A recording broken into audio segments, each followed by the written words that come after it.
everybody on YouTube, it's Michael here, and in the next 14 videos I'll be showing you everything that is on the Yamaha PSR-740 keyboard. And now I know that some of you have requested me to do videos of this keyboard.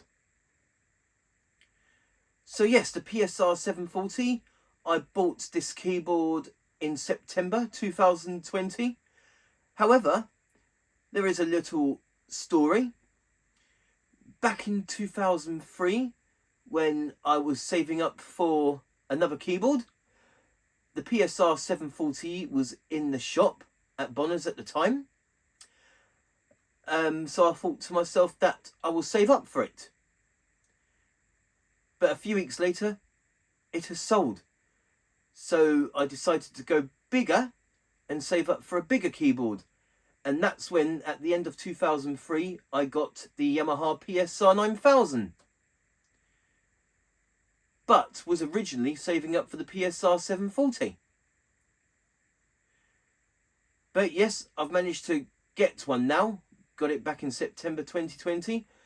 And this is actually the second keyboard that I have bought from another music shop that's not Bonner's. The first keyboard that I bought at another music shop other than Bonner's was the Yamaha PSR-51, which I bought at a little music shop in town where I live. It's no longer around. It was called Music Exchange, and that's where I bought the Yamaha PSR-51. And this keyboard here, the PSR-740, I bought over the phone from another music shop that's not in Eastbourne. So this is the second one that I have bought not from Bonner's, because all the other keyboards I have, when I buy them from music shops, would always be at Bonner's, because that's where I work. So yeah, that's a little bit of history of the PSR-740. The fact that I was originally saving up for one, then it got sold, so I decided to go big and go for the PSR-9000 back in 2003. Okay, so the videos that I will be doing of the PSR-740, the first two videos of this keyboard will be a tutorial video, part 1 and part 2. The first tutorial video I will keep things basic. The second tutorial video I will dive deeper into the keyboard and show more advanced functions. And then the next 5 videos after that I will be showing the 761 voices. The first 2 videos being the 280 panel voices, and then the 3 videos after that will be the 480 XG voices. Then the next 4 videos after that I'll be showing the 160 accompaniment styles. Then the video after that, oh, I'm sorry, I forgot. The video I will do after showing all voices, I'll be showing the 36 preset multipads, and then the 4 videos after that will be the 160 accompaniment styles. After that, I'll be showing the demonstration songs, and then the final video will be showing the factory floppy disk content, which contains 10 MIDI songs and 10 more styles. So right now, here is part 1 of the tutorial of the Yamaha PSR-740 keyboard. Thank you very much for watching, and hope you enjoy. Okay, so this is going to be a tutorial of the Yamaha PSR-740 keyboard. The part 1, this is going to be a part 1 because I'll be doing 2 videos of this keyboard in regards of the tutorial. The first video, I'm just going to keep things basic and just show some of the basic functions. And the second video, I'll be doing the more advanced functions, such as things like the DSP effects, multipad creator, style creator, and how to record songs, etc. Okay, so I forgot to mention at the start of this video that the PSR-740 was released in 1999 along with some other keyboards. There's another keyboard which is similar to this one. Same design, same casing. That was the PSR-640. And I think the PSR-640 also had like around here like a different colour. And both of which have got 2 screens. Now, the PSR-740 has more features that the PSR-640 didn't have, which I'll go through with you in a minute. There was some other keyboards of the mid-range. There was like the PSR-540, and then there was the PSR-340 with a floppy drive, PSR-270, PSR-240, PSR-140, all the way down to the bottom of the range of them Yamaha keyboards, the PSR-74, all of which have been released in the same year. So, with the PSR-740, it has features that not even the PSR-640 has. First of all, the PSR-640 didn't have as many sounds as on the PSR-740. 715 on the 640 and 760 on the PSR-740, plus 1, which will be the organ flutes. So technically speaking, 761 voices. The PSR-740 has a pitch bend wheel and a modulation wheel. Hopefully you can see it on the video, but it's about here, the modulation here, right? Yes. So the PSR-640 doesn't have modulation, whereas the 740 does. The PSR-640 doesn't feature organ flutes, whereas the PSR-740 does. The PSR-640 does not feature groove and dynamics, in which you can change the beats on a style. The PSR-740 has that. The PSR-740 features multi-effect, in which the PSR-640 does not feature. And the PSR-640 doesn't feature vocal harmony, whereas this one does. Correct me if I'm wrong, but I believe that this is the first mid-range keyboard by Yamaha to feature vocal harmony. Vocal harmony was introduced in the flagship PSR-9000. And some other features in which the PSR-740 features that the 640 does not. And that is, you have 3 DSP blocks here. We have DSP1 for the main voice, DSP2 for the voice right 2, DSP3 for the left hand side, and we also have a DSP4 here for vocal harmony. The PSR-640 does not feature master equalizer, whereas this keyboard does. And yes, there are many features in which the PSR-640 has, in which the 640 lacks. Today's equivalent model would be the mid-range PSR-SX-900, and the 640, today's equivalent would be the PSR-SX-700. And also the PSR-740, I would consider a mini PSR-8000, or I could call it a PSR-8000 Plus. Now, reason for that is because it has all the features of the PSR-8000, and plus it has some features of the PSR-9000, which was Yamaha's then flagship keyboard, when this keyboard was released as well. Features such as full variations per style. This also has a few sounds from the PSR-9000. It has styles from the PSR-9000 as well. So yes, I would call this keyboard a PSR-8000 Plus. So that's just a little about the Yamaha PSR-740. And now with the tutorial.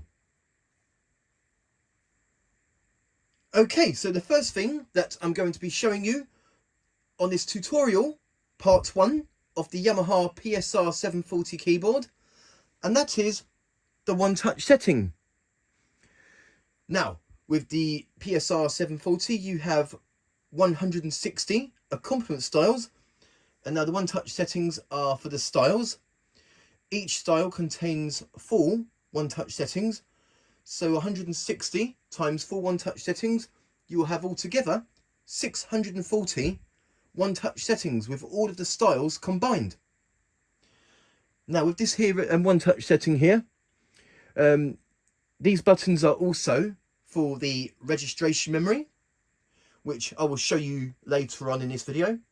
And with this button here, you can toggle between the registration memory and one-touch setting. So let me just show you the one-touch settings. So we just select our style, and then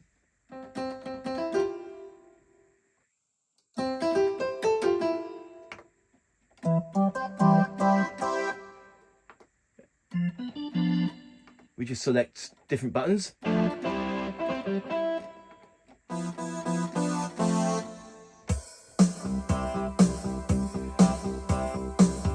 Or we select a different style.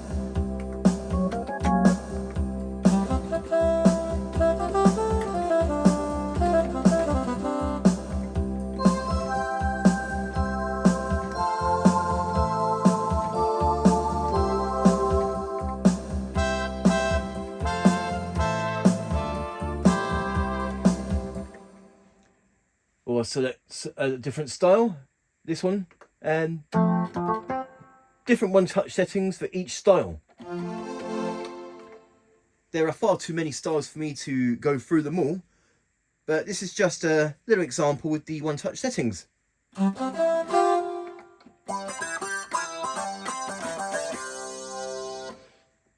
Just going to go through some of the styles, I won't go through them all.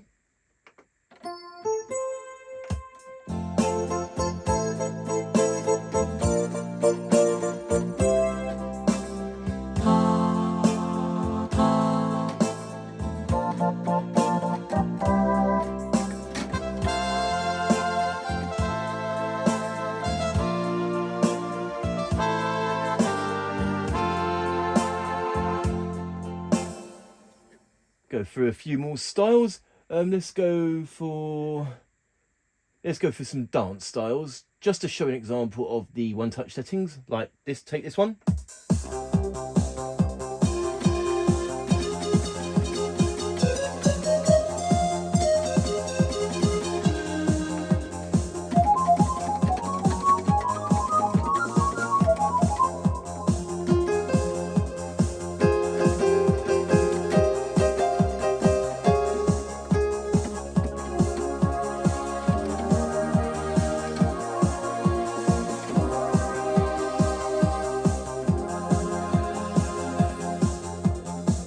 One more.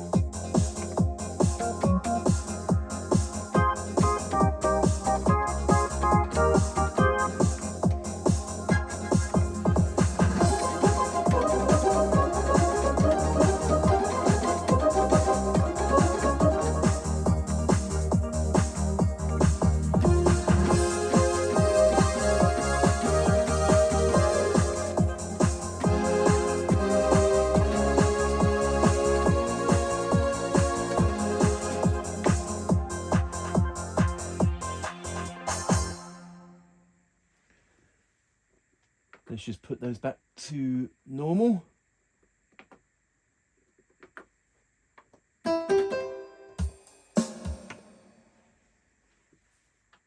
There we go. So there you have it. And that is the one-touch settings, in which each of the 160 styles have 4 one-touch settings. Each have their designated settings when it comes to like different styles and different sounds, such as guitars or brass, synth, bass, etc. It's all there in the one-touch settings. So that is one-touch setting. Okay, so now the next thing that I'm going to show you, and that is style control. So with the styles, with the intros, endings, the variations, and the mixer as well, in which you can turn channel parts on and off. You can also change the voices of the backing styles, and you can also turn up the volume for each of the style parts, which I will show you. I've darkened the video, so hopefully you can have a better look at the hopefully you can look at the screen better here. So yes, the PSR-740 has a count intro, a normal intro, 4 variations on 4 fill-ins, a simple ending and an ending. The PSR-640, however, doesn't have the count intro and simple ending. It just has the 1 intro and ending. So I'll just go through that with you. So we just sync start, count intro, and this is just a simple 1 or 2 bar intro, depending on what style you play.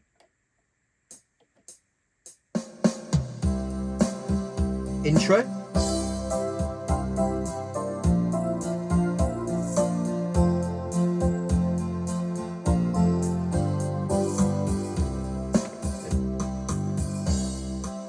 Fill in A, variation A, and now we go to fill in B, takes you to variation B, and the style gets more and more as you go through the variations, like the band gets bigger.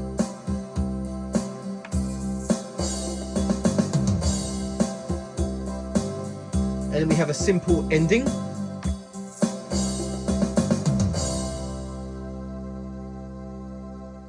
Or a normal ending.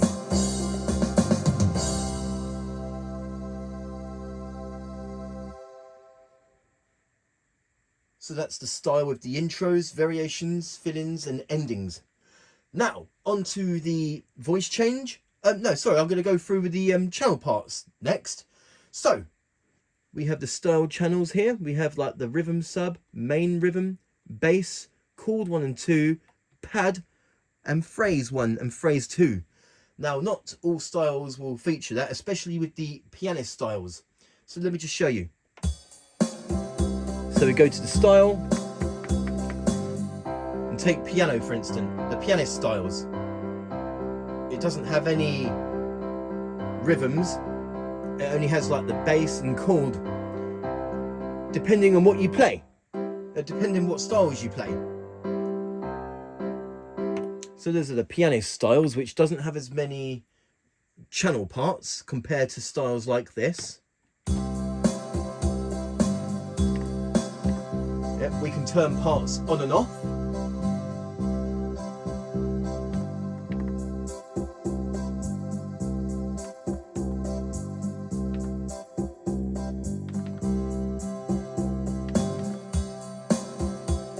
Let's go to another style.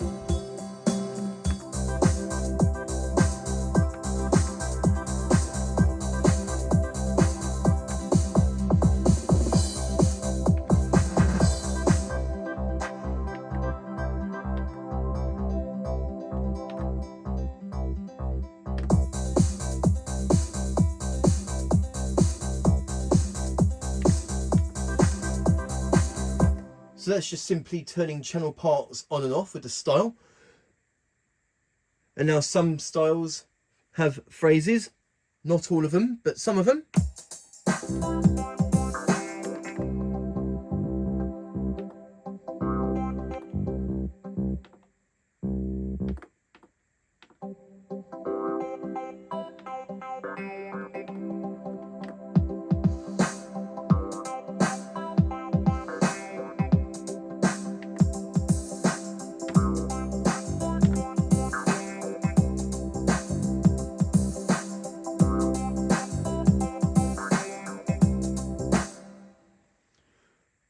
Okay, so that's just simply turning parts on and off with the style. And now I'm going to go through some more style controls. So we have the voice change here. So I'm going to change to another style. I'm going to change back to this one. We go to voice change. There's a voice change button here. And then from here, we can actually select these. We can select these channel parts here. So we got rhythm sub, rhythm main, bass, chord 1, chord 2, pad. And if the style doesn't feature, say, phrase 1, it just says on the screen cannot operate, because that variation or the style itself doesn't have any phrases. So I'm just going to go through with changing the voices, in other words, revoicing the style.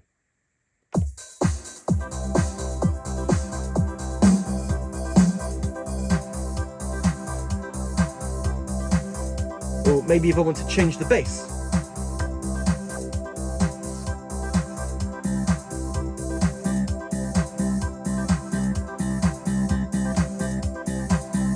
Or change the chord.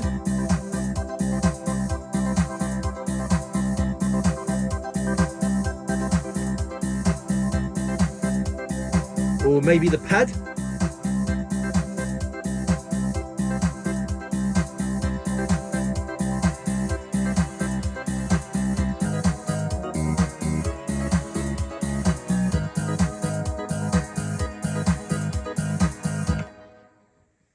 Okay, so that's just simply changing the voices for each part of the style with the voice change here. So we get out of that now. And then finally with the style control, we have here mixer. And we just select the style parts here. And then from here, we can actually turn the volume up and down for each part. So we'll show that to you.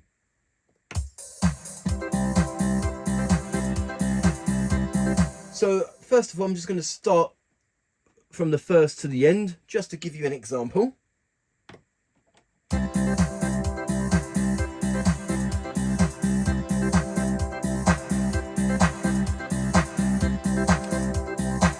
Oh, and you press these two simultaneously to get the default volume for that part.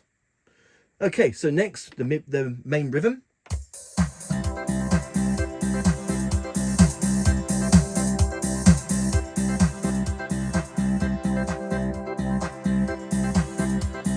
Bass.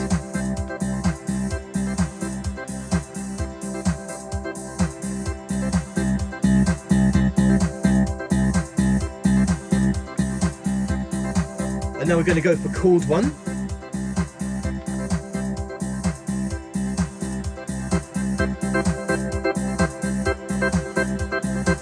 Okay, now chord 2.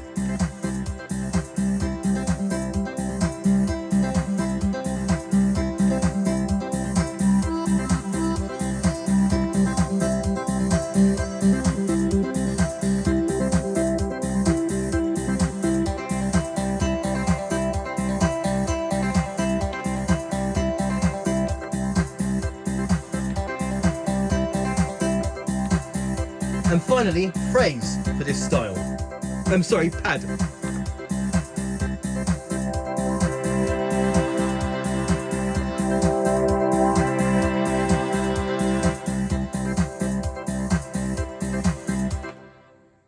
Okay, so that's the turning the volume up for each part of the style.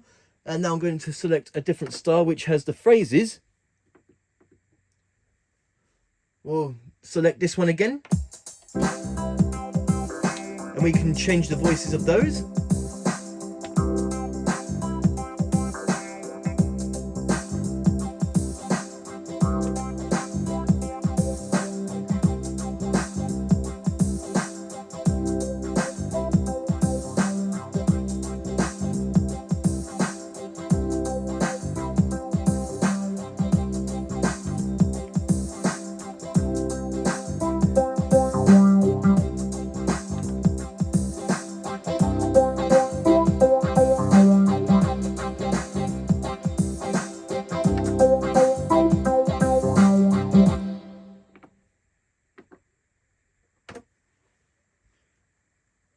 So there you go, and that is style control, in which we have the count intro and intro, simple ending, full fill-ins, full variations per style, and the voice change, in which we can change the voices for each of the style channel parts, and the mixer, in which we can alter the volume. We can turn it up or turn it down for each part, for each channel of the styles. And that is style control.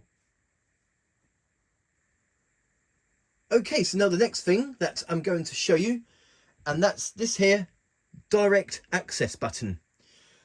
Now with the direct access button, you hold down the button along with any of the buttons on the keyboard, and it will take you directly to that function. Now, not all buttons will have a function with the direct access, as some of them do, so I will show you a few examples. So the Accomp on off, we hold down the direct access button here, and then we press Accomp, and it will take us to the split point function, in which we can split the left hand side. And now with the direct access, you hold this down. It also works with DSP 1 to 3, DSP 1, and press it again, DSP 2, and DSP 3. And also DSP 4 for vocal harmony. I will show the vocal harmony features in the next video. And I think the fast and slow, that also takes you to the DSP function. And the master equalizer, we hold down direct access, master equalizer, we can change the master equalizer gain. And let me just show you some examples of buttons. Not all buttons are accessible with direct access. Some of them are. We have like reverb depth for the vocal harmony. We also have the registration memory. We just hold down direct access or along with these buttons here. So if you hold down direct access and memory, we can rename our registration memory and direct access along with these one buttons, and it will take us straight to the registration memory banks. Or with the multi-pads, we hold down direct access, press stop to get the different banks of multi-pads, and along with these multi-pads 1 to 4, we can do the chord match of the multi-pads, which is something that I will show you later on in this video. And then we have some other functions. We have tempo tap, which takes us straight to metronome. Let's see here. Not all buttons have a direct access. Here we go. Voices L, R1 and R2. We can change the octave. So yes, and that is the direct access button, in which we hold it down and press one of the buttons that has a direct access, like harmony or touch sensitive, and it will take us straight to that function. So that is the direct access button. Okay, so now the next thing that I'm going to show you, I'm just going to show a couple of accompaniment controls. Now, just as I showed you with the direct access button, we can hold down that button and accomp on off, and that will take us straight to the split point, in which we can split the keyboard.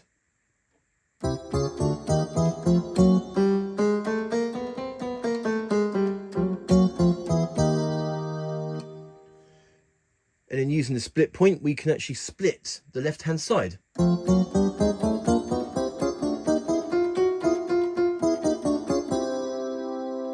And we just press these two simultaneously to get the default split point. Now, for the next accompaniment function, there's the fingering button, in which we can change the fingering mode. So it is currently on multi-finger.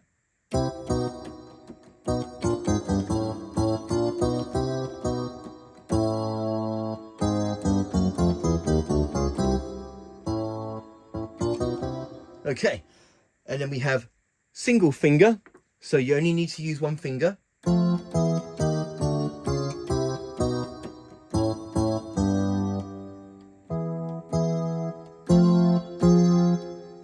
Or you can use two fingers for like minors.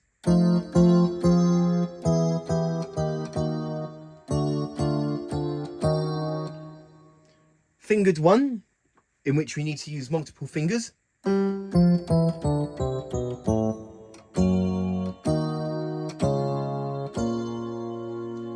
And fingered 2, which is basically on newer keyboards it's called fingered on bass. So depending on, basically the bass plays on the lowest note you play.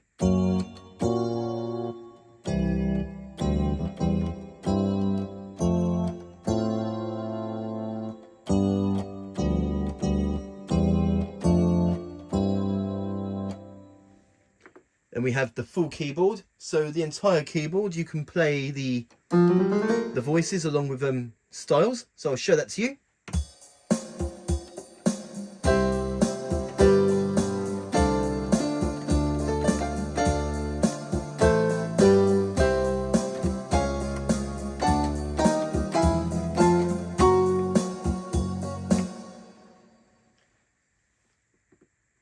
And that's it. That's all of the different functions of the fingering mode. So there you go. And that is a couple of the comp controls in which we can change the split point. I believe the split point, you can also split the left hand side. I will show the voice parts later on in this video. And the fingering mode, in which we can have single finger or multi-finger, etc. So that is some of the, there's a couple more of the accompaniment controls. Okay, so now the next thing that I'm going to show you is that I'm going to go through with you some of the functions.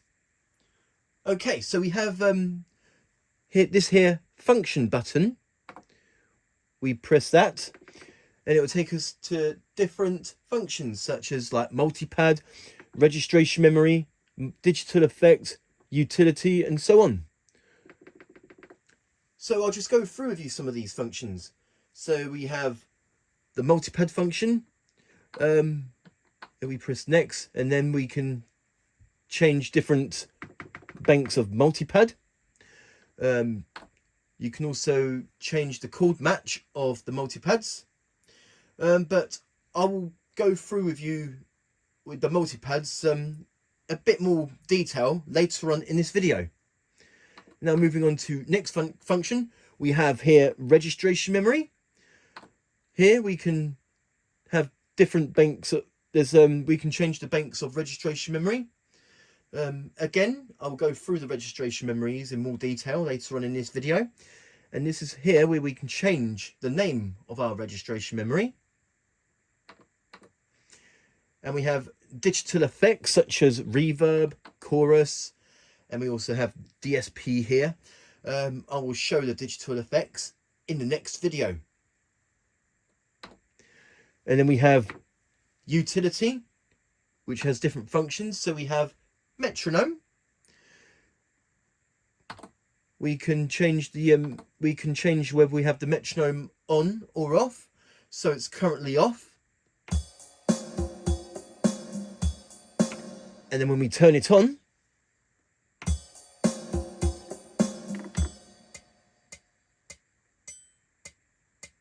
the metronome's on. And we just turn it off.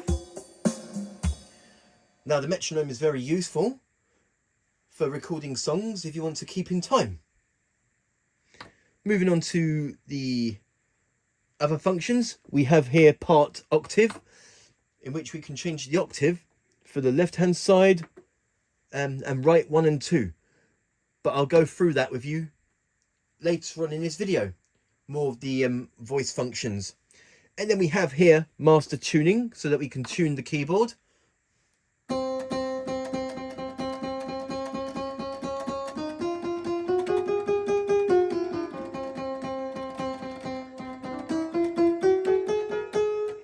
So that's the master tuning. You press those two buttons simultaneously to get the default tuning. And then we have the scale tuning, which is more advanced. I will show that to you. Now the scale tuning is where you can tune each individual note,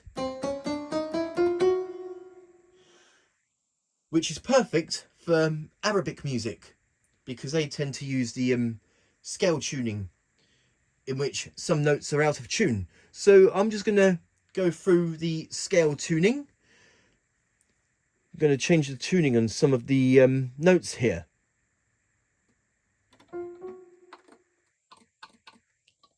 won't do them all, but I'm just going to show some of them as an example.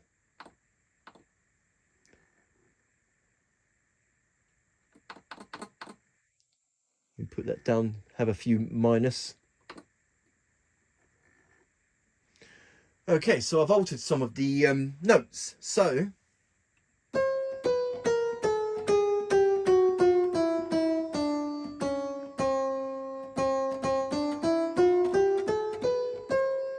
notice that some of the notes are out of tune. So I'm just going to put these back to normal, and that is the scale tuning, in which you can tune each individual note.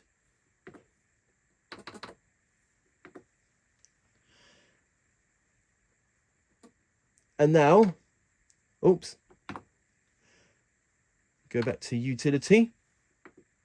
And then we have split point, which I've already showed you. Touch sensitivity, that's another function. So we have this touch button here, in which we can toggle touch sensitivity on and off. So it's currently on touch sensitive now. And then we turn it off and it will be in fixed velocity, no matter how soft or hard you play the keys. And we turn that back on. And then we have the touch sensitivity level, in which we can change the level of the sensitivity. So if it's like really low, you don't have to press the key so hard. Or if it's down to 0, it's basically the same as if you was to turn the touch off.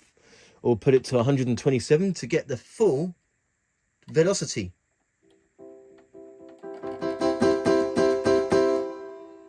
We'll just put that back to default. Let's go through some more functions. Voice set. Voice set, I'm guessing that's for the...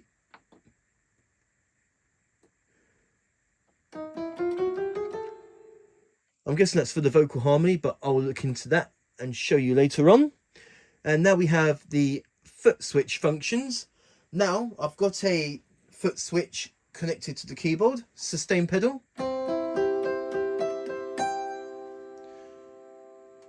It is currently on sustain, and we can also change the polarity. So if I change it to reverse, we don't have to hold down the pedal. Oh, there you go. No, I'm not holding the pedal. I'll even show you. There we go. Not even holding the pedal, and it's on. But if I press it, it's because the polarity has been reversed. Let's just put that back to normal. And now we have, we can change the foot switch like sostenuto.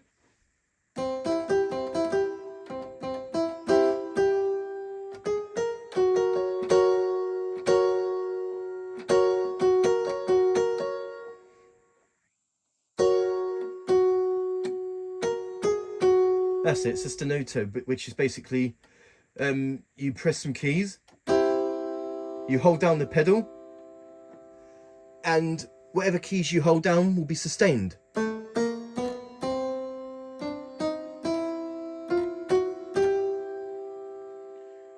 Which I think it will be in the middle of the pedal board on a real piano. And then we have soft.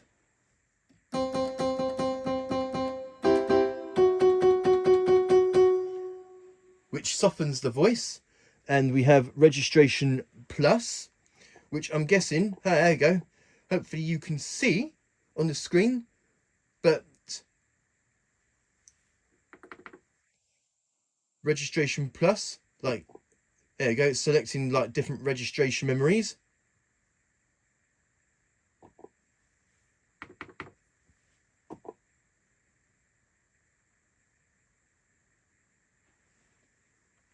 And then we have registration minus, which basically you're, instead of pressing these buttons, the registration memory buttons here, we can use a sustain pedal to toggle the registration memories. And then we have start stop. So instead of pressing start stop in here, we can just use the pedal to start stop.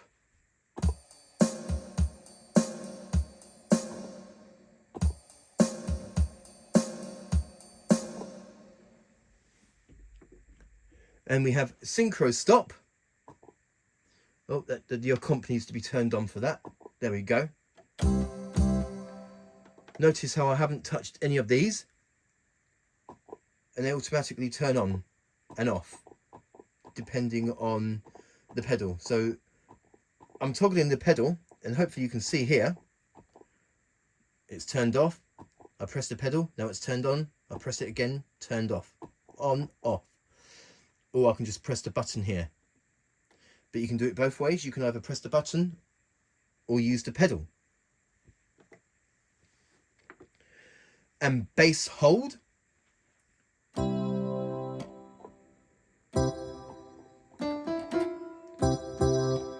I'm guessing it's for the left hand side, I think. Bass hold. I'm not sure.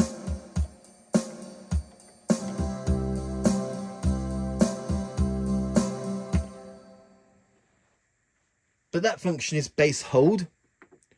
And then we have break, in which we can stop the style for 1 bar. So I'll show that to you.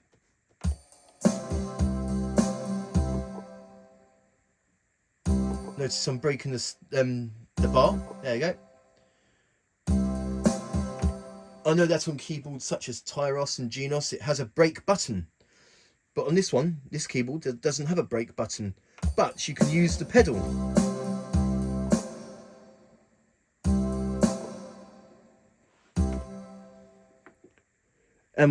Tap tempo. Well, we got a tempo. We got a tempo tap button here.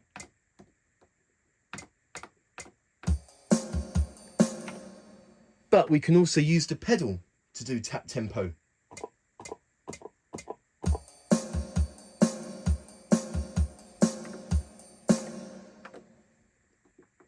Okay, so that's all of the functions with the foot switch or sustain pedal. Now moving on to some more functions, we have foot volume. Now I don't have one of these, but the foot volume is for an expression pedal. But I don't have one of those myself, but you can toggle like the master or the keyboard, right 1, right 2, left, accompaniment, sustain, and so on. Let me just check something. The expression. Yeah. I'm just seeing if the.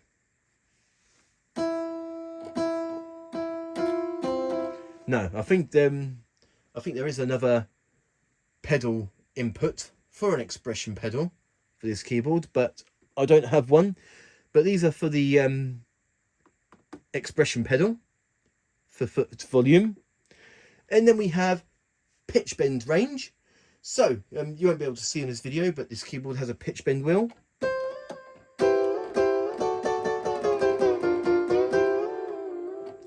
In which we can change the pitch bend range. So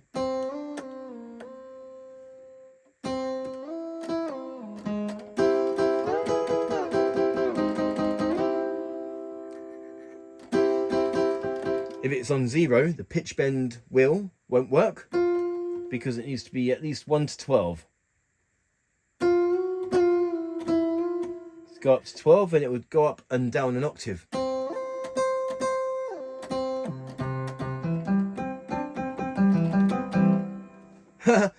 That's really good actually. Listen to the voice now. It's normal, but we turn it up.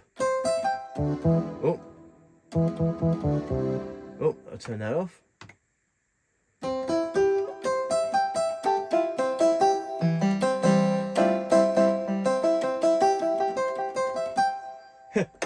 The voice seems to have a different effect when turning it up, the pitch bend, and when you turn it down.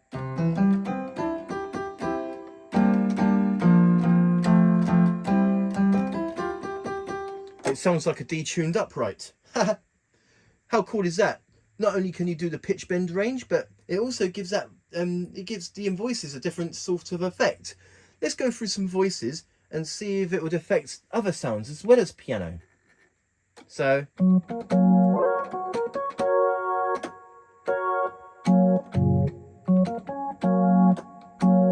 doesn't really affect that. Let's try, say, a guitar, like an acoustic guitar. Let me just find one.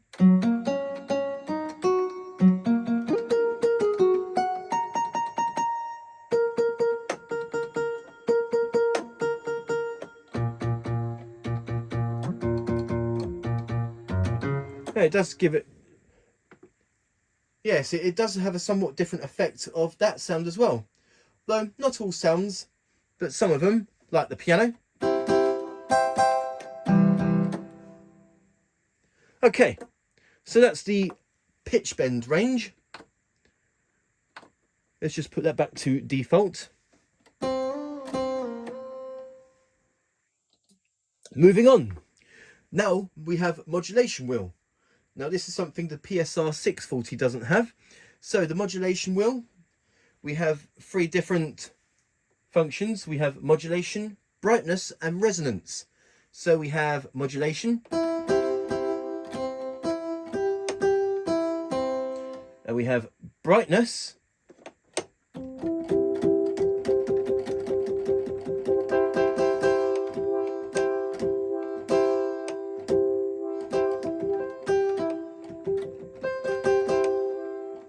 And resonance.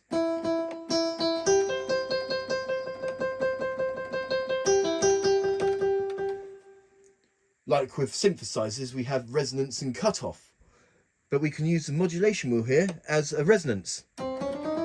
Okay, let's put that back to modulation. We'll go through some more functions. Okay, so that's all of the utility functions. Now I'm going to go through some other functions. Of whatever's left. There's MIDI and there's parameter edit.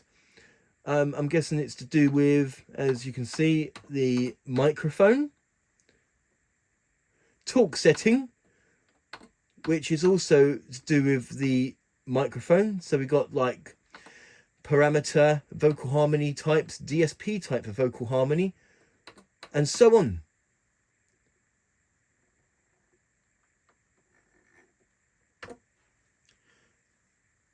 So there you go. And that is the functions. Some functions with the pitch bend, modulation, split point, and voice part when it comes to like octaves, etc. I'll show you one more time, like multi-pad, registrations, digital effects. Though I haven't showed all the functions, there are some functions that I will show you in the next video. So that is some of the functions. Okay, so now the next thing that I'm going to show you, and this is just going to be a quick one, and that is the transpose. Now we have the transpose button here, in which we can transpose the keyboard. So here we go.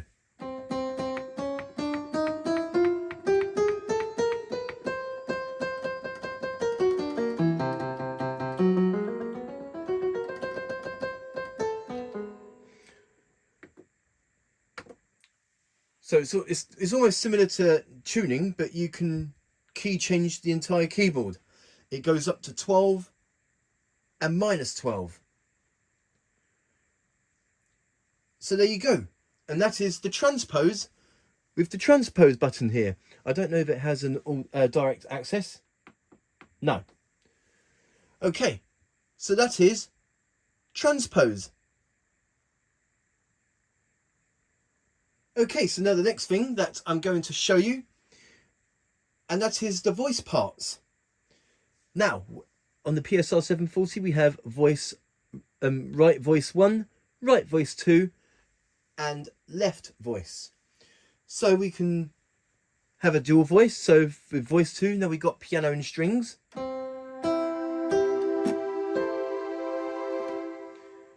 And voice left, we got something for the left-hand side.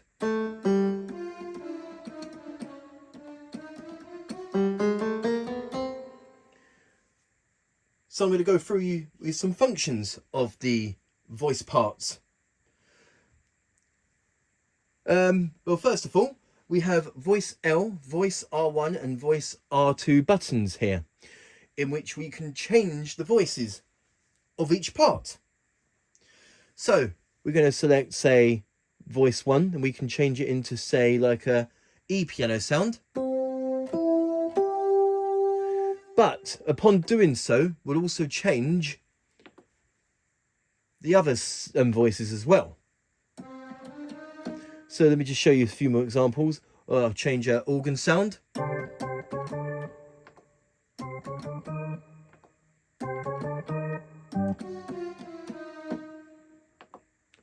So we've got string ensemble.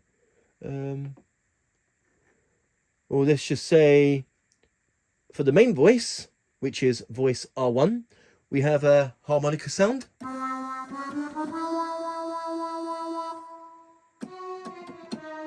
Which also changes the right and left hand side voice too. So now I'm back on piano.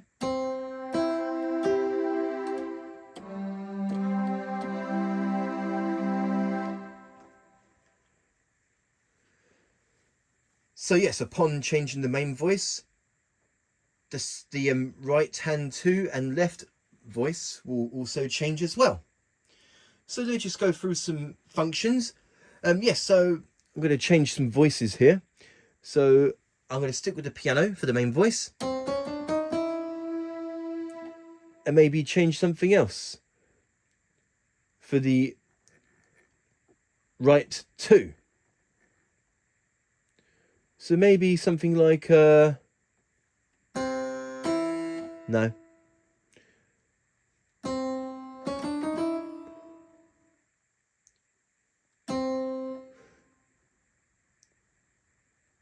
Like a DX piano.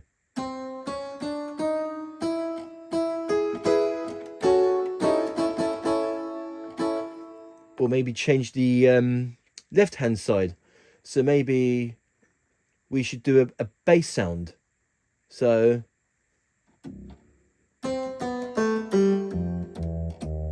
oh.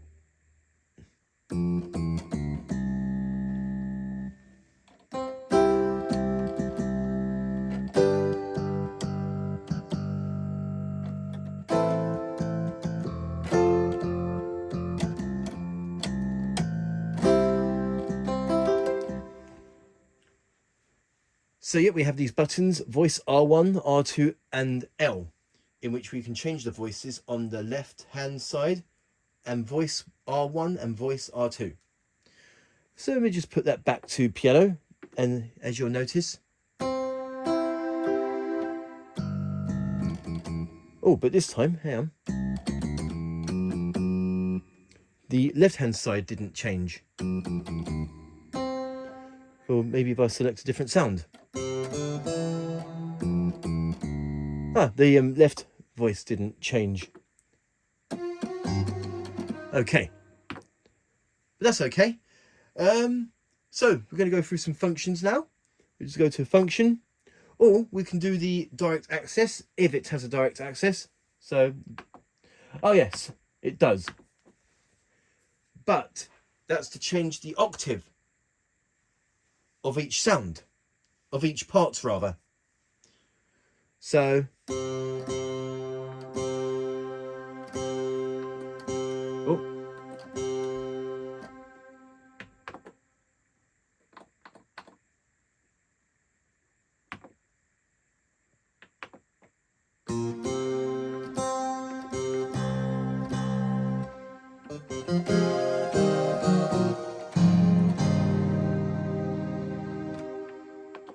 Or change the octave of the left hand side.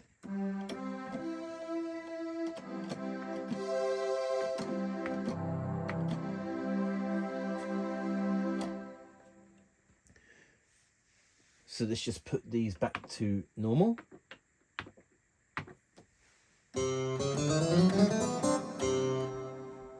So that's one of the functions. There are some other functions as well. We'll go through them. So let's see here. Utility.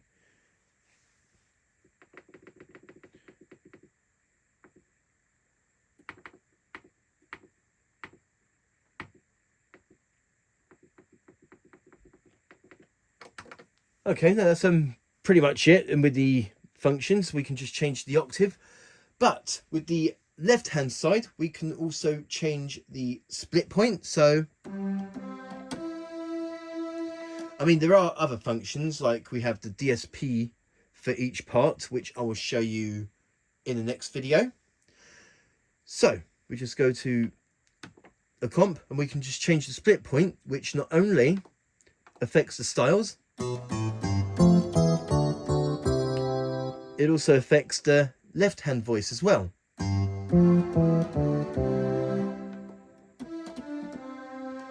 So let's just say we put it up here.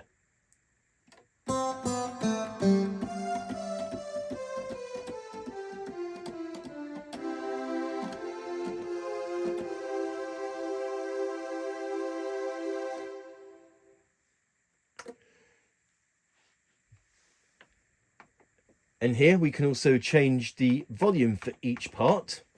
We hold down direct access along with one of these buttons here, voice L, voice R1 and R2.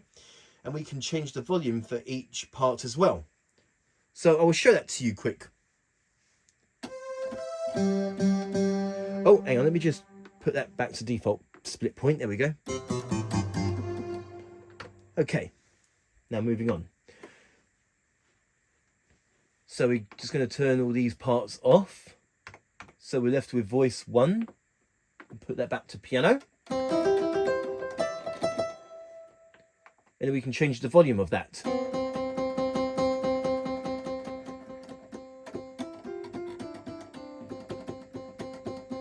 And press that simultaneously to get the default.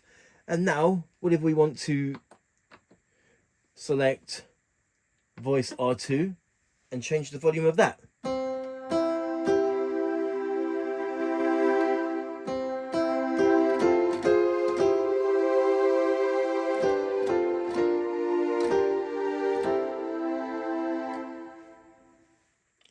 Or the left hand side.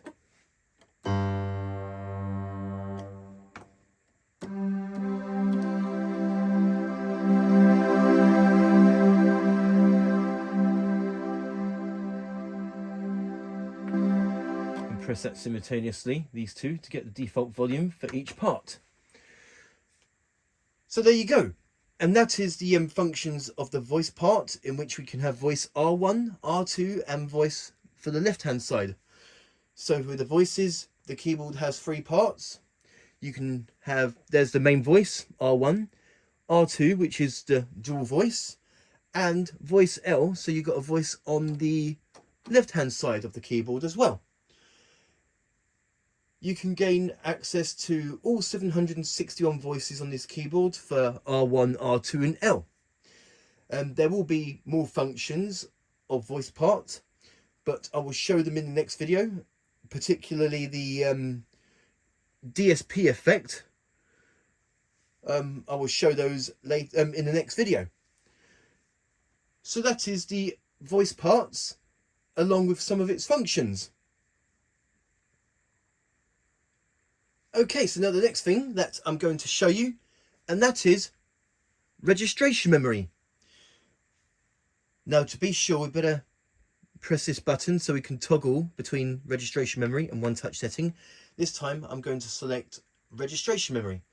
Now holding down the direct access button, I can press this memory button here. I can rename my registration, or with one of these buttons, we can go to the function in which we can change the registration memory bank, or we can go to the function and do the same on here. Utility. Oh no, it's not in utility, but it's in one of the functions. Oh, there you go, registration memory. We can go to that and we can do the same thing on there as well. There are 32 banks of registration memories altogether, each containing 4 registration memories, buttons to save your settings, giving you a total of 128 registration memories. Now I know that on keyboards like the PSR-9000 the registration banks are halved, but you get twice as many buttons. You have 8 buttons instead of 4 and 16 banks instead of 32. So it still works the same way. So what I'm going to do is go through the registration memories, and I'm going to change like voices, styles, effects, etc., and store them on registration memory. So first of all, I'm going to select some voices, whether it be like a single voice or a dual voice with on the left hand, or maybe change the split point of the styles and turn harmony on, and so on. So I'm just going to show you an example of that. With the example, I am going to fill up all 4 buttons on one bank. So I will show that to you. So we're going to select a style. It doesn't matter which one. So let's just take this style.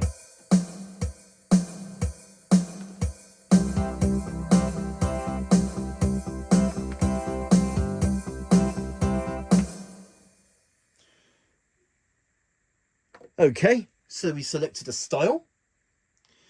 And now I'm going to select a voice. So maybe there we go.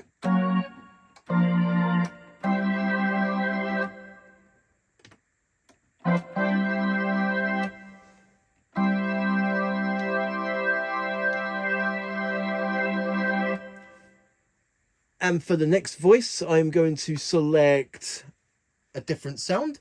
So we go to voice R2.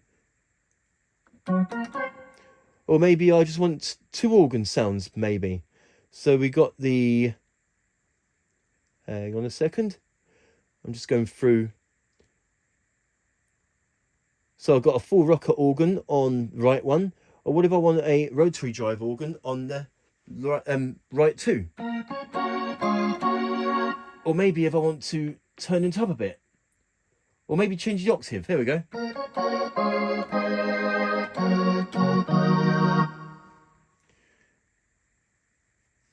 And I also wouldn't mind turning it up a bit.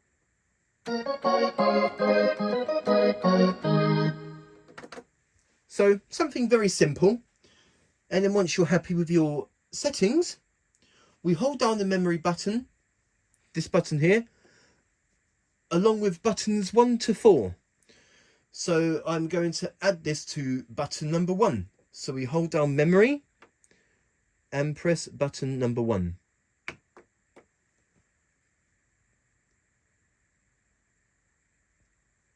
Now that setting has been saved. There we go. So this is registration memory button number 2, which nothing has changed on it yet. And then I select. Okay, so that's registration memory button number 1 stored with bank 1. So now I'm going to do another example. I'm going to select a different style. Let's just a bit more upbeat. I'm going to change it to variation D. And this time what I'm going to do is I'm going to turn some parts off with the style channels. So I'm going to turn the rhythm off. I'm also going to turn the organ off, so all you get is this.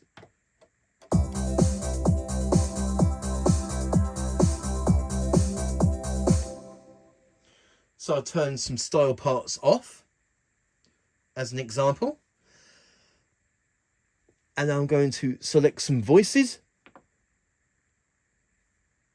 Let's go to next so we can actually gain better access doing the groups of voices. And for this one, I'm going to select synth. Yep, that one will do. And then we're going to select a different voice for R2.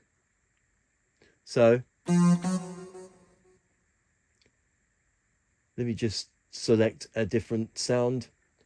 I will find one.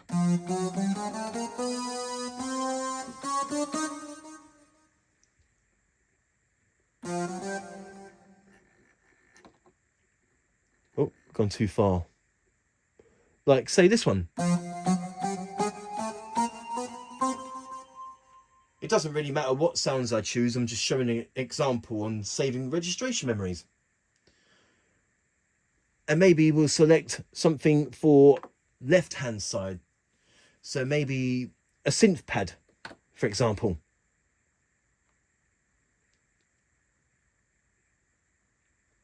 So we've got a synth pad, okay, for the left side. So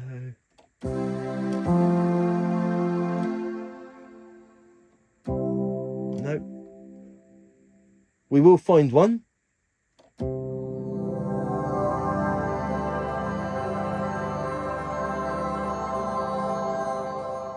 Okay, that'll do nicely. So we got voice L, right 1 and right 2. I'm going to slightly alter the volumes a bit on each part. Not by much. I'm going to turn I'm going to turn each part up. So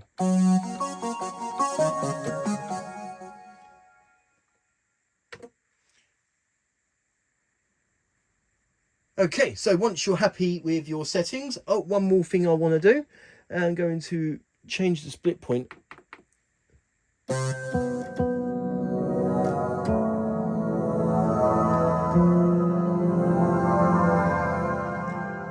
Okay. So I've got a voice for each part. I turn some parts on and off. I turn some parts off on a style and change the split point. And also altered the volume on each part of the voices as well. Once you're happy with your settings, hold down memory, and this time I'm going to select button number 2. So now that setting has also been saved. So we got this here. Let's see, let me just see about the sync start. Will that work if I...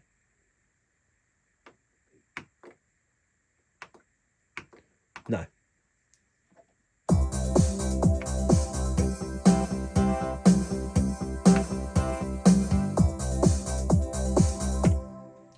Okay. And then we got the different voices as well.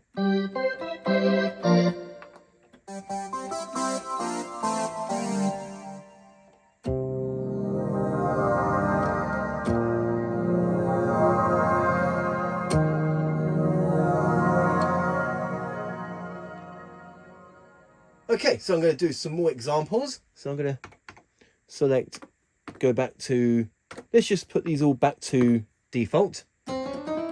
Variation C, and the channel parts are all turned on. Okay. Now we're going to get more in depth of the settings and to save those settings as well. So first of all, I'm going to select another style. And this time I'm going to select, say, yeah, I'm going to select a rock style.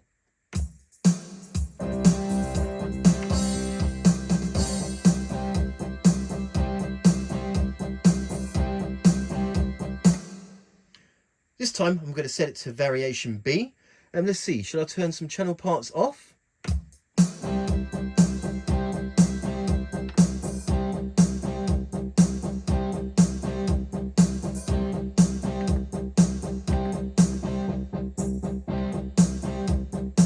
Okay, so I've turned the organ off with the pad. And now I'm going to select some voices. So I am going to select, well, it's a rock style, so I think a guitar would be more appropriate. Yes.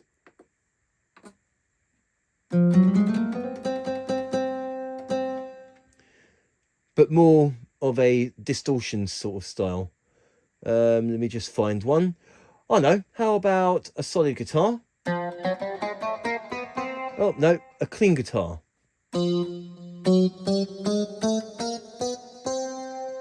Okay, and then we're going to select our second voice. This time we're going to select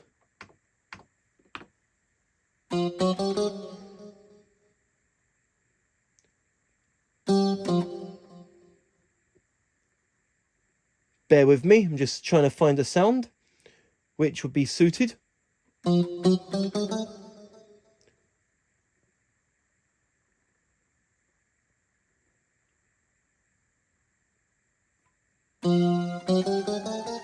No, bear with me.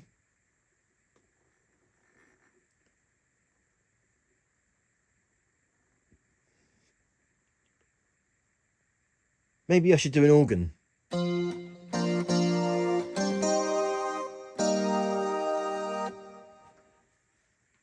But this time I'm going to turn the octave down on the organ.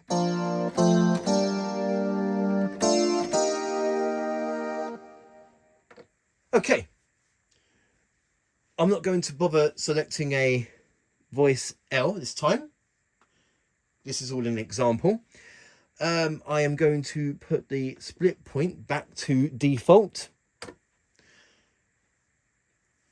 And now for registration memory 3, what I'm going to do is that I'm going to alter some of the DSP. So let me just show you quickly the DSP. Turn it off and turn it on. But I want to change that DSP effect. So we're going to hold down direct access just to get like easy access of the DSP. And I think maybe for the clean guitar, I'm going to select, say, I want to select, say, like a distortion. Let's go for distortion hard.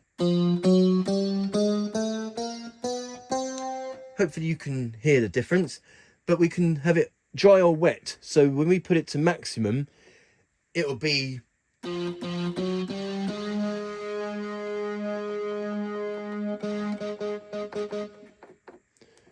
So if we put it back, if we put it to say 0 or 1,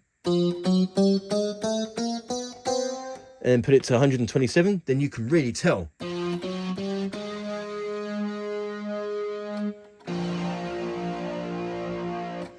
So I'm just going to put it to say 100.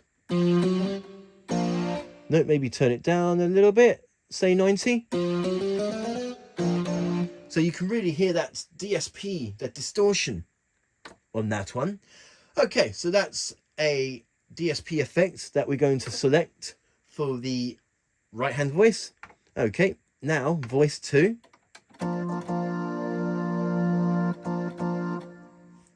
It's a little bit quiet, so I'm going to turn that up. So I'm going to turn it up to say...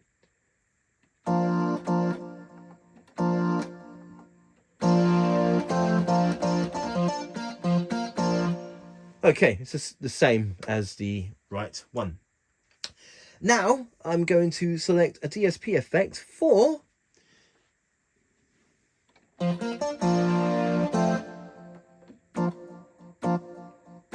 I'm going to select a DSP for the voice R2.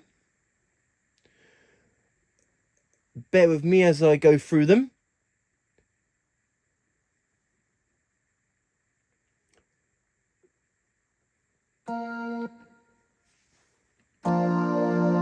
Okay, I know it's not really a suitable DSP effect for an organ, but we got the wah.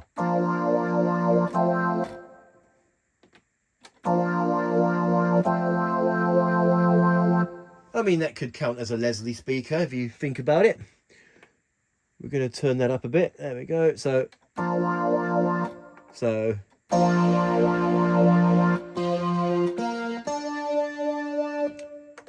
Okay, so we've got two voices. I turned the part off on a style, changed the volume of the voices, changed some DSP effects. Once you're happy with your settings, and this time I'm going to hold down memory, press button number 3. And that's our settings saved. So now we have 3 different settings. Now I'm going to do one more example of the registration memory. So I'm just going to put things back to normal.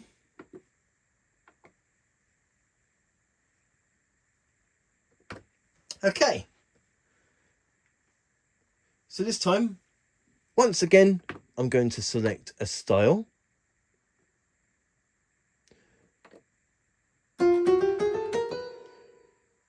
Let's just take Let's take a reggae style.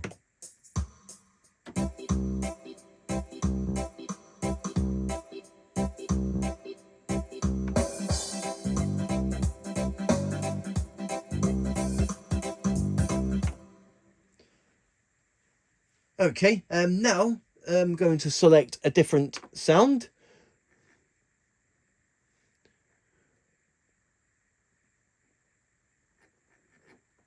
Bear with me whilst I select a sound.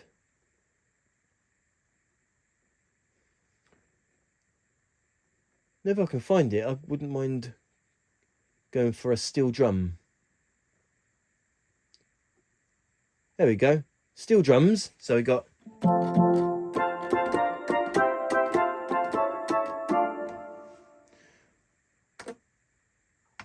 and voice R2, what would that be? It would be the same sound. Oh, I see. Okay, it's the same sound, but one of them is an octave lower. I'll show that to you.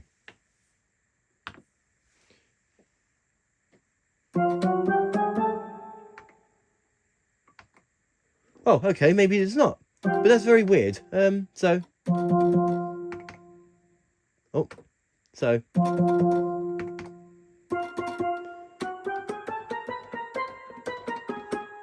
That doesn't matter. So.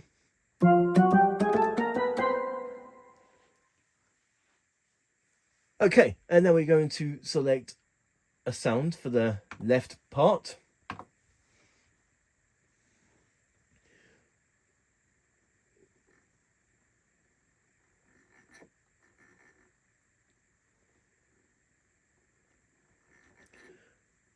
I'm just going to go through some sounds. So let's just say, let's take rock organ. But that's, the octave is quite low. So I'm going to change that.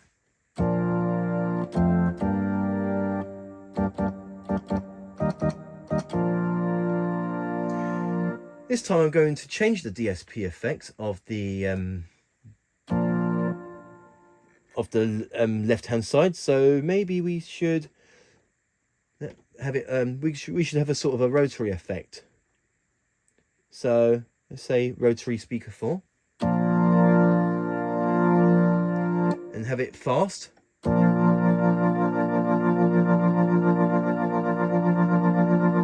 So here's slow, fast.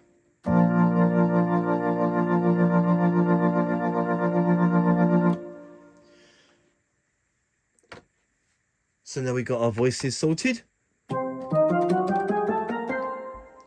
And now I'm going to turn on harmony. So we got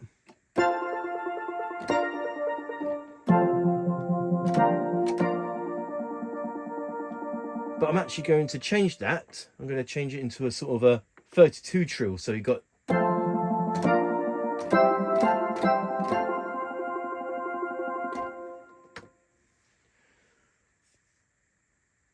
okay, so I've got voice R1, R2 and left turned on. I've changed the DSP of the left hand side, turned on harmony. Once you're happy with your settings, oh, and one more thing, I wouldn't mind actually changing, say, a multipad. That's something I haven't done yet. So we're going to select a bank of multipad. So maybe we should change it to like maybe something like, yeah, we'll select that. So now I have changed the multipad.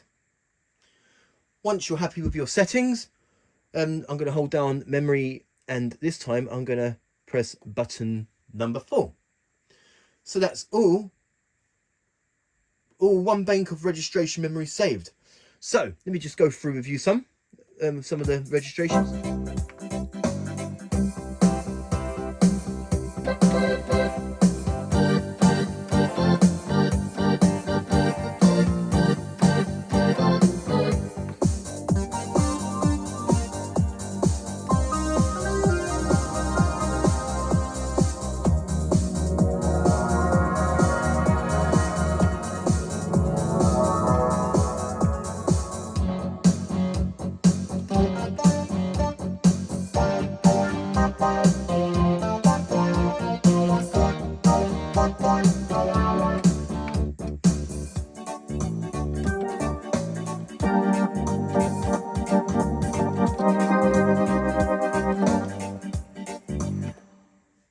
So that's an entire bank of registration memories saved.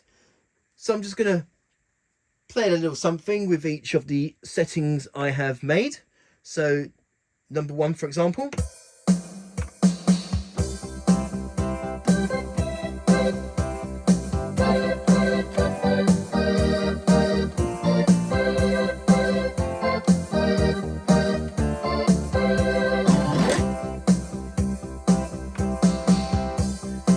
Number 2.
And the last one.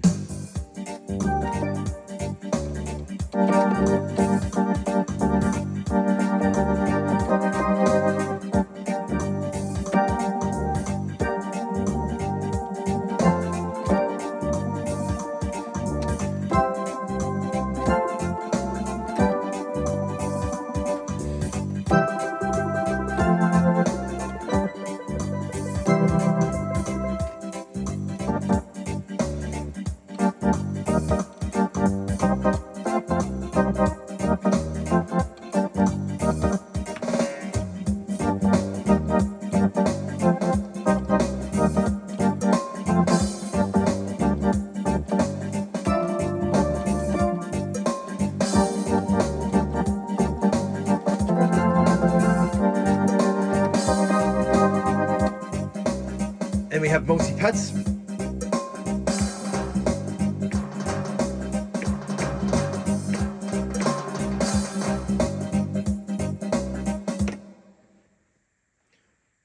Okay, so there's just a little bit of examples of each bank that I have stored and saved. And now, one more thing with the registration memories. We can actually rename our registration memory. So I'll show that to you. We can either go to Function, Registration Memory, and from here we can name it, or we can hold down Direct Access and press Memory, and that'll take us straight to the function in which we can name our registration memory. And then using the keys here, hopefully you can see on the buttons, hopefully you can see on the screen rather, but the keys are basically a keypad for when you want to rename something. So I will rename this. So the low key is Shift. So we've got a capital S, and now we have a lowercase s. So let's just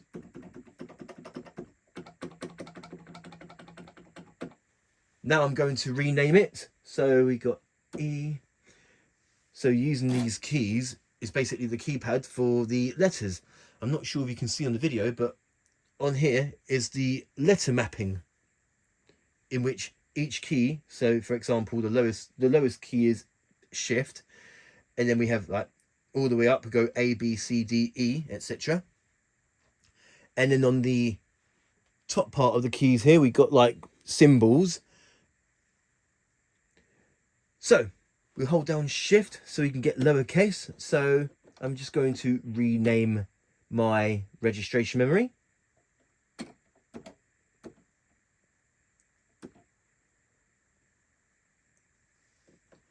So I'm just going to name it example, because this is just an example of the registration memory. 1 second, I'm just going to find out which one it is so I can...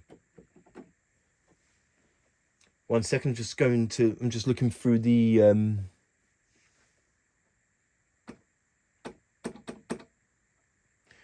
so I can find out how to... Oh, there we go, delete.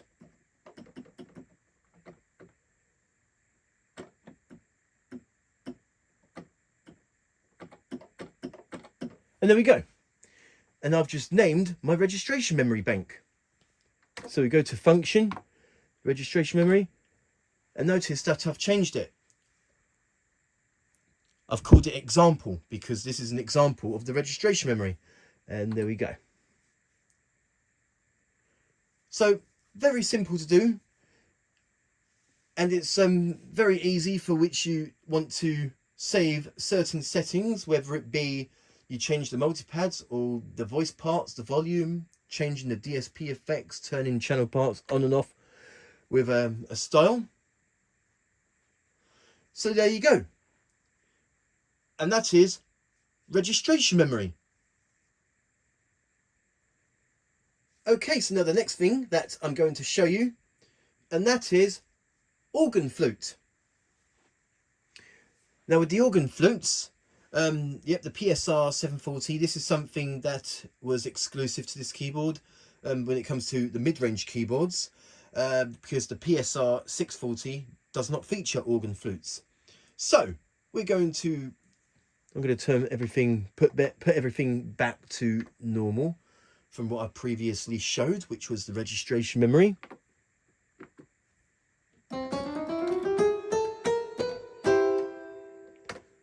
Okay, so we go to voice, and the last voice, which is 761, we have organ flutes. We also have an organ flutes button here, in which we can change the footage of the organ flutes, just like we can change the drawbars, just like from a organ such as a Hammond, etc. And we have the type and vibrato speed, because we use these buttons to change these organ flutes here. Hopefully you can see.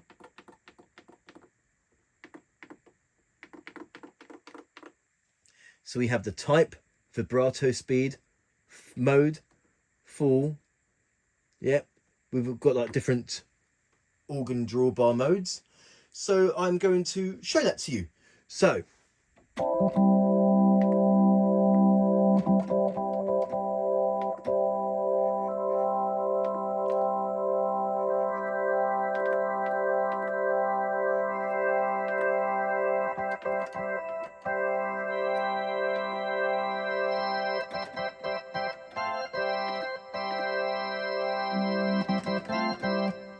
that's all of the drawbars turned up here.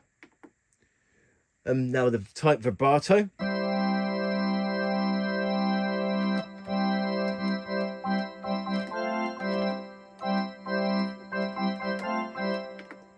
There's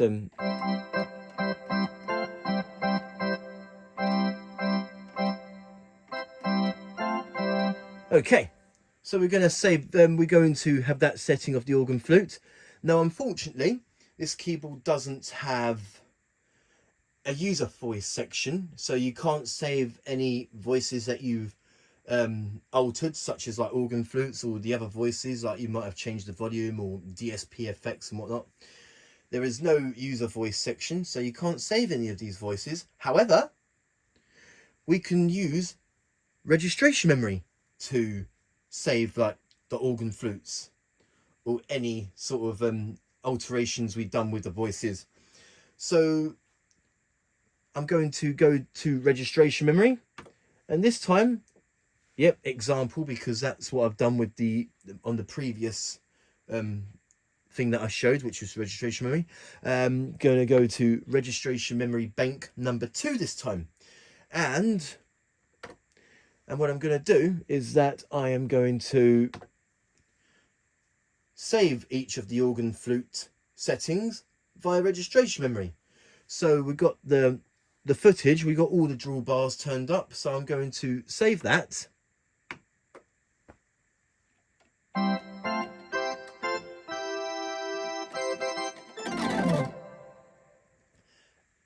I'm going to alter some of these, and save it via registration memory. So we have like organ flutes. There we go.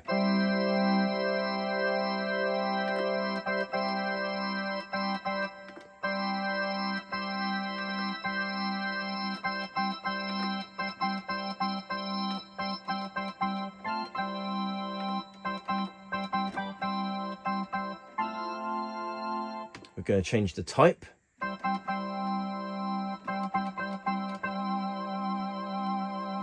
Vibrato speed.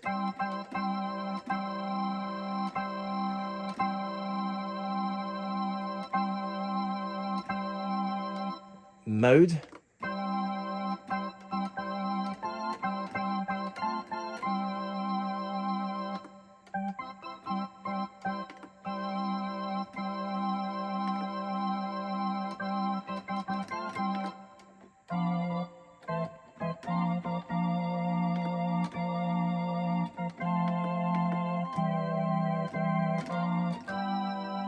Okay, I've changed some of the settings, and now I'm going to save that and button number 2. So we got. Notice when I press these buttons here, notice that the settings have changed as well.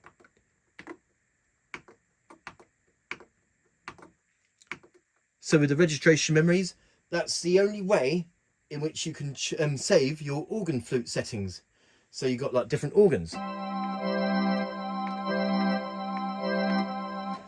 going to do a couple more examples with the organ flute. So for button number 3, so at least I have 4 different organ flute settings saved.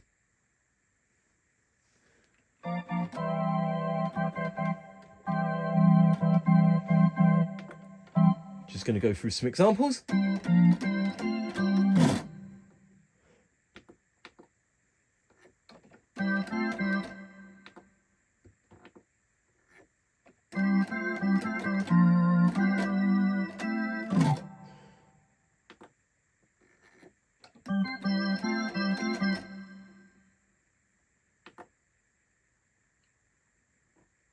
Let's go back to mode. We go to length.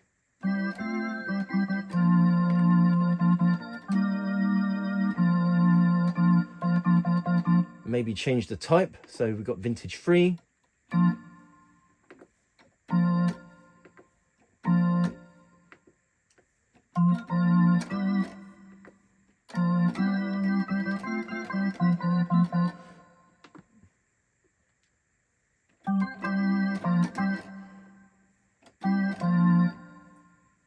Sorry about the playing. I'm just changing the organ flute settings as I'm going along.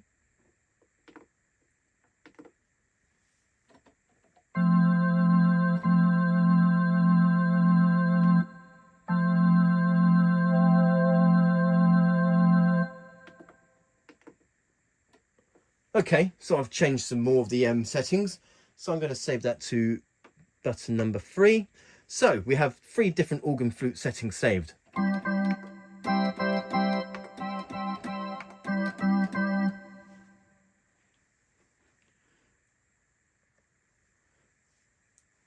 So now I'm going to do one more, for example, one more organ flute example. So I'll have another bank of registration saved.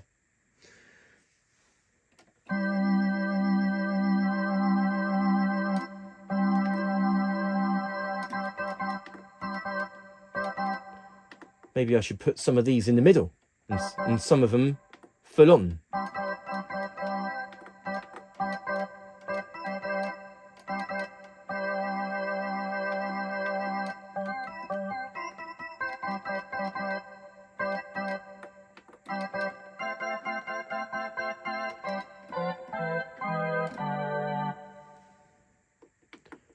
Maybe put the length up on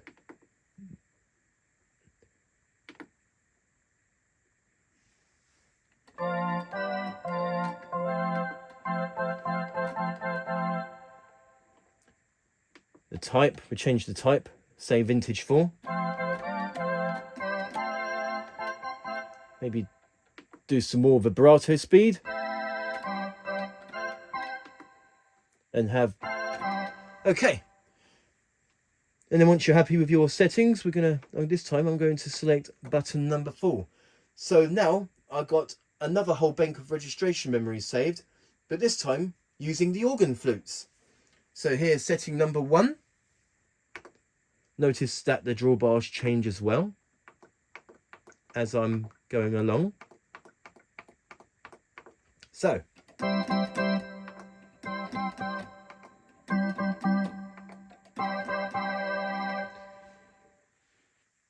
I'm just going to go through them, the different ones I've done.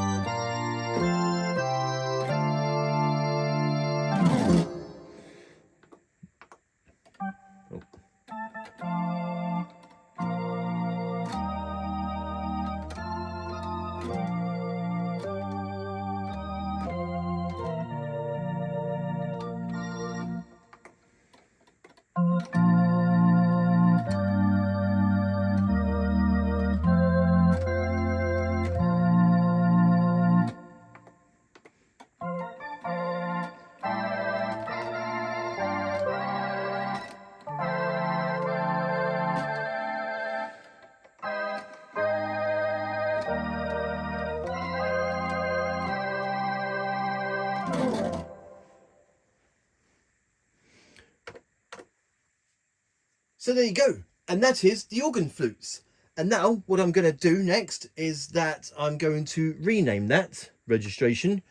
It's currently set as Regist 2, but I'm actually going to change it to, I'm going to rename it Organ Flutes.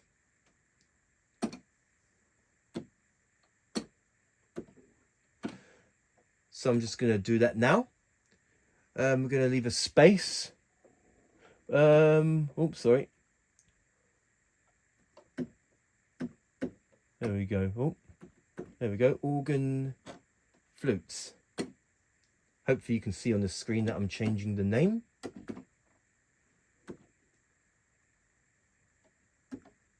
And there you go. So I've got example on the first bank, because I showed the registration memory function previously. And the second bank, I renamed it Organ Flutes, because those are the registration memories of the organ flutes that I've been saving. Because the keyboard doesn't have a user voice section, so you can't just save them on there. The only way to save them will be via registration memory. So there you go. And that is organ flutes. Okay, so now here's something else quick that I want to show you. That not only is there a sustain pedal output, or sustain pedal jack on this keyboard, but you also have a sustain button. So here's me using the sustain pedal.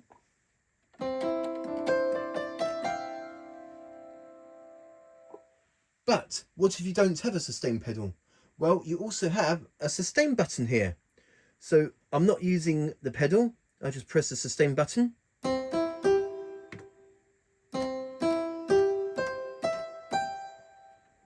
Which also gives you sustain as well.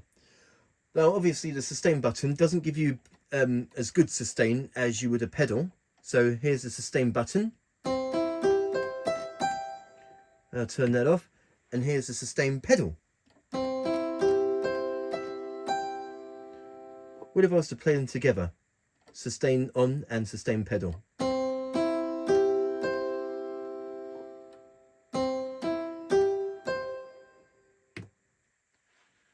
So there you go, and that is the sustain button. So if you don't have a sustain pedal, you can just use the sustain button here. Although the sustain on the sustain button isn't as good as if you was to use a sustain pedal.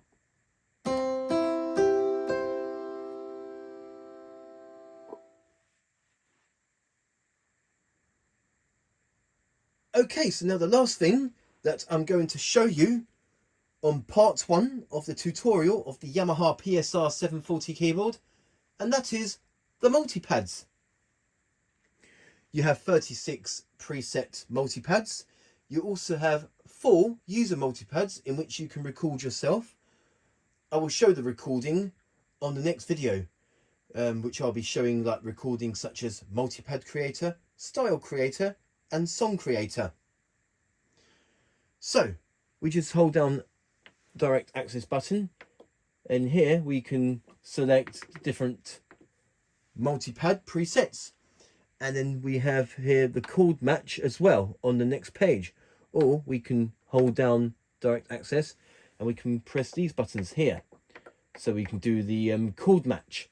Now some of the multipads are just one shots, and some of the multipads are repeat until you press the stop button. So here's the one shot multipads, so it's just one loop. Oh, I just turned the I'm just going to turn up the tempo. There we go. So we got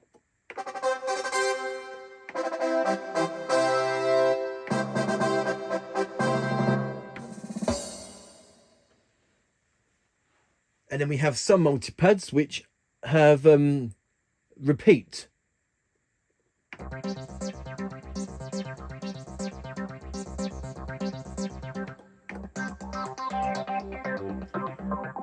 So it will just keep looping until you press the stop button.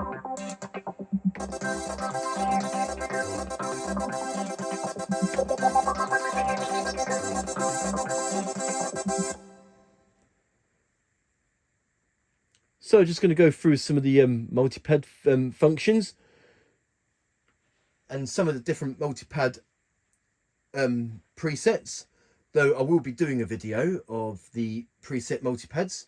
So I'm just going to turn the Accomp on, but I'm actually going to turn the Accomp volume down so that all you hear is the multipads. And now with some of the multipads, except for the drum beats and the drum rolls, the multipads have the chord match.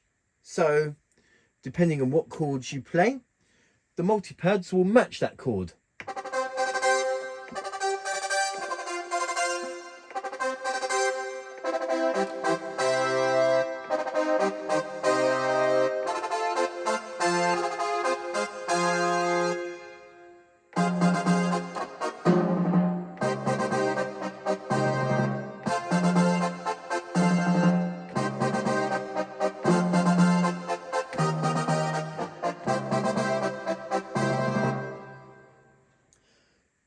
And if you go to chord match, you can toggle the pads whether you want it to match the chords or not. So let's just say, for example, pad 3. We can actually turn off chord match. So now multipad button number 3, it doesn't matter what chords you play on the left hand, that will be fixed. So I'm just going to turn the style up a bit. So I've got an F chord on the multipad. Sorry, I've got an F chord on the left hand side. But since I've toggled the chord match on multipad 3, the button number 3, it just remains as the C chord. So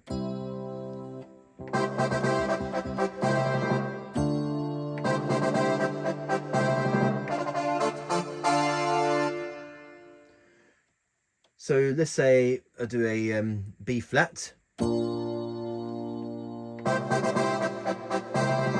Multipad button 3 will remain as a C chord, whereas the other multipads will be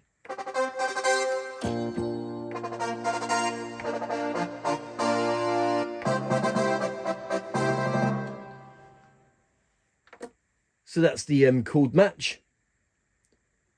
I'm now going to do a different, like this one. Oh no, let's do another multipad. Just gonna There we go. I'm just going to go through them until I find the right one that I want.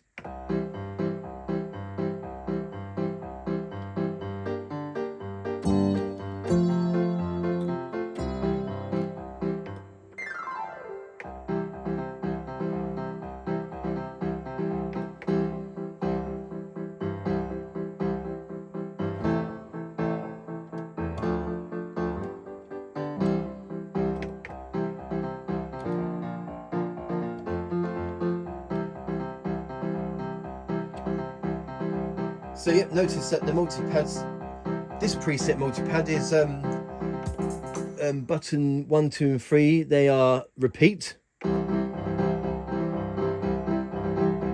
until you press the stop button, whereas multipad button number 4 is just a one shot. So the difference between a loop and the one shot, so there's a loop, and that will keep going until I press the stop button. So yeah, you can either call it loop or repeat. And then we have the one shot, which is just a one phrase, and it stops when that stops.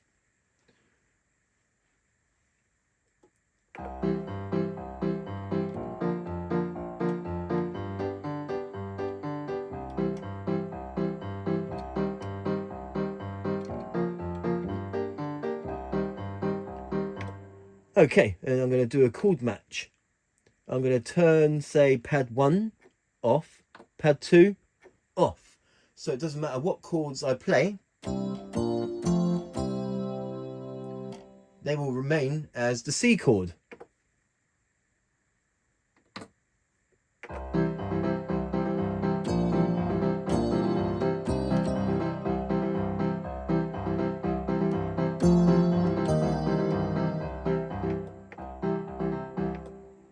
But I didn't do anything with this one. So I'm going to press these two buttons here. Only one of them will have the chords changed.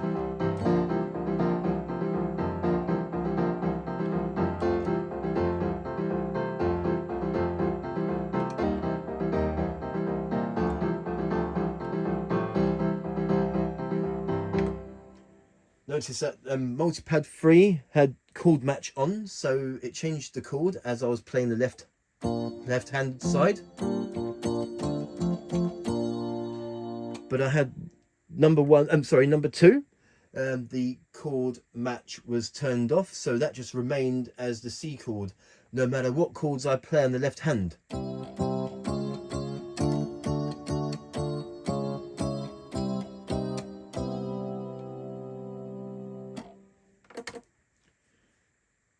So there you go, and that is multipad, along with a few of the multipad presets. Oh, sorry, I was going to go through another example, because not only do we have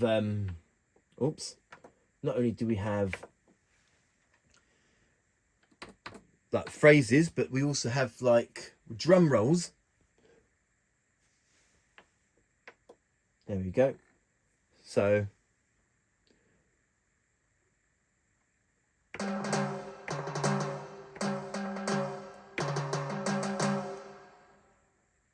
or tech kit, which is techno kit.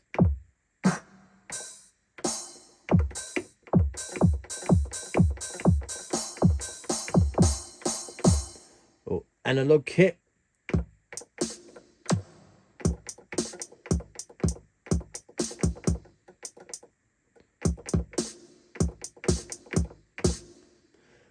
Or we got some like noises.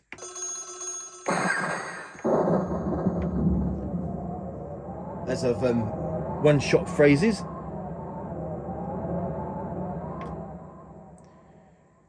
And we also have some multi-pad phrases, which is on repeat. So it just loops over and over until you press stop button.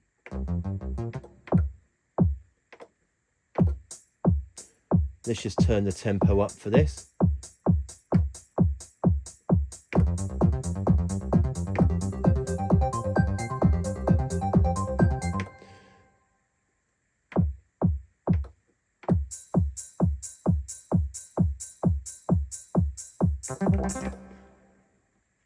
So yeah, not only do we have phrases, but we also got like drum loops as well. So there you go. And that is the multipads and the multipad functions as well, such as the presets and chord match, etc. There will be some other things I will do on the next video, which will be, when it comes to multipads, I will be doing multipad like recording, so you can make your own user multipads. But that is just the basics of the multipads. Okay, so this is now the end of parts 1 of the tutorial of the Yamaha PSR-740 keyboard. I do hope you have enjoyed this tutorial video and that you have found it useful. So please do write back to me and tell me what you think. Thank you very much for watching, and stay tuned for the second and final part, in which I'll be showing you some more functions of the Yamaha PSR-740.